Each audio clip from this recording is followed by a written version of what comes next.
En consecuencia, queridos hermanos, como estamos intentando referir con estas orientaciones, el Señor quiere que nosotros vivamos una conversión volviendo, es decir, a Él, pero hay que saber quién es Él.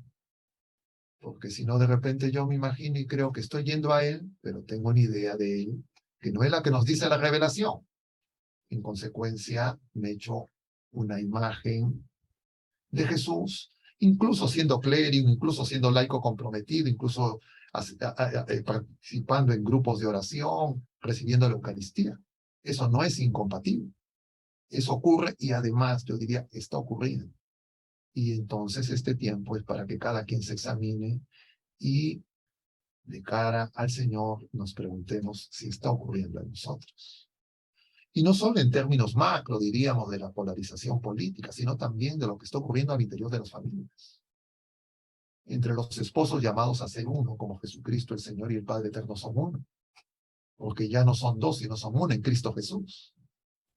Pero las dificultades que tienen los esposos para perdonarse, esa hazaña con la que se buscan los defectos y se recuerdan una y otra vez las miserias de uno u otro, buscando uno de ellos imponer su supuesta superioridad moral para denostar y de alguna manera, yo diría, repudiar al otro, donde no hacen oración en común, es algo que es muy frecuente entre los esposos, pero también en los grupos parroquiales, también entre los clérigos, también entre los religiosos, una muestra evidente que nos falta caridad. Y eso es porque nos falta fe, es decir, nuestra fe está adulterada y porque nuestra esperanza se ha vuelto vana. Y en consecuencia, volver sobre quién es Jesús es muy importante.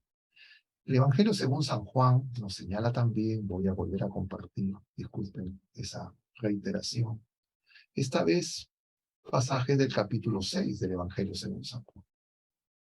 Hemos visto estos pasajes del capítulo 8, de estas agrias discusiones cuando el Señor dice yo soy la luz, pero vamos a ver también algunos que se refieren al capítulo 6 del Evangelio según San Juan, que como ustedes saben es el éxodo de Jesucristo, el discurso del pan de vida. El Señor les va a decir a sus discípulos, yo soy el pan de la vida. El que venga a mí no tendrá hambre, y el que cree en mí no tendrá nunca sed. Porque he bajado del cielo, no para hacer mi voluntad, sino la voluntad del que me ha enviado. Y esta es la voluntad del que me ha enviado, que no pierda nada de lo que él me ha dado, sino que lo resucite en el último día. Y le decían, ¿no es este Jesús, el hijo de José, cuyo padre y madre conocemos? ¿Cómo puede decir ahora que él ha bajado del cielo?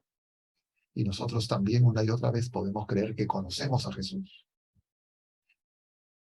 Y Jesús dice, yo soy el pan de vida, el pan vivo bajado del cielo. En verdad les digo, si no comen la carne del Hijo del Hombre y no beben su sangre, no tienen vida en ustedes.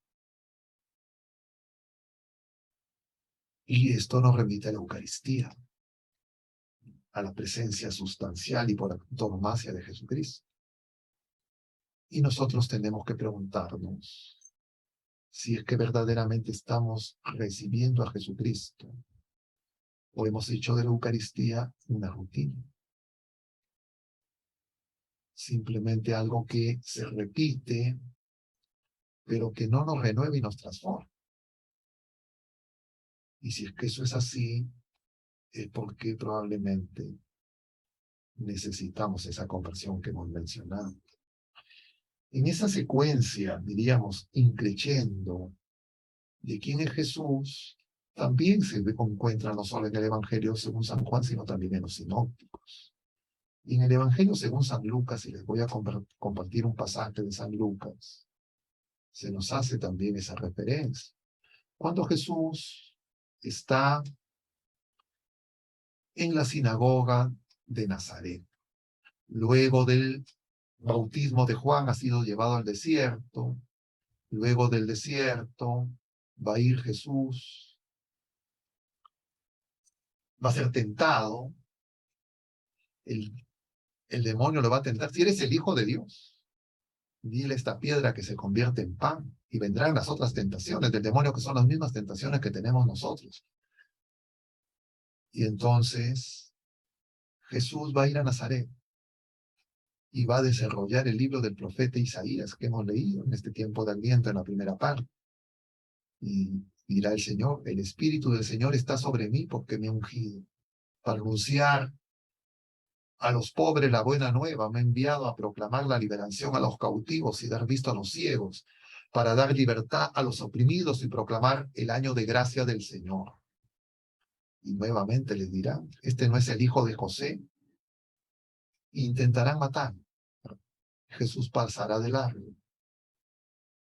Luego el Señor continuará su obra de evangelización en Cafarnaúm, en la casa, en la sinagoga y luego en la casa de Pedro. Y este pasaje que cita el Señor en el capítulo 4 de San Lucas, citando a Isaías, lo hemos visto también en este tiempo de Adviento cuando Juan Bautista, preso, luego de haber señalado al Señor como el Cordero de Dios que quita el pecado del mundo, luego de haber señalado que no es digno de llevarle la sandalia, luego de haberlo bautizado, Juan preso envía a sus discípulos a preguntarle a Jesús, ¿eres tú el que tiene que venir o es otro? Y Jesús a la cita de esos 6 signos mesiánicos, que están citados a su vez en el capítulo 4 de San Juan y que corresponden al libro de Isaías. No hay otro. A él es al que esperamos. Pero no es él el que nosotros podemos imaginar, no es él al que nosotros nos resulta cómodo en, en nuestra mundanización o rutinización de nuestra vida de fe, sino es él quien viene a transformar, él quien viene a hacernos de nuevo, él quien viene a darnos una vida nueva, la vida de hijos de Dios. Y por eso, en el capítulo 1 de San Juan,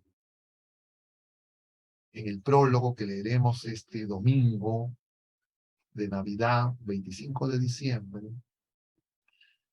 Juan ya no irá como Mateo y como Lucas, que se refieren a Jesús, Mateo al inicio de su evangelio con la genealogía, que la remite a Abraham y gira en torno a David y, y Jesús, el rey del linaje de David, pero que no nace engendrado por José, sino que José está desposado con María.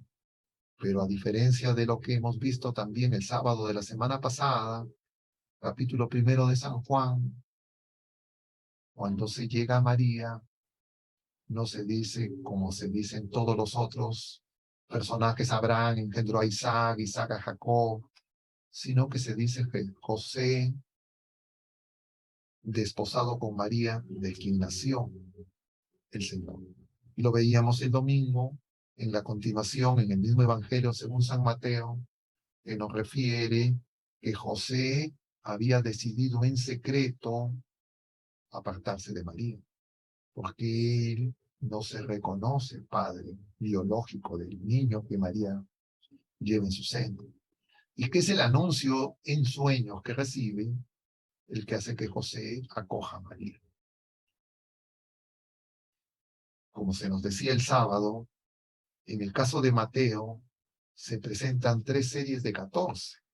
De Abraham a David, 14 generaciones, de David hasta Salomón, 14, hasta el exilio, de de Abraham a David, 14, de Salomón al exilio, 14, y del exilio a José, 14 generaciones.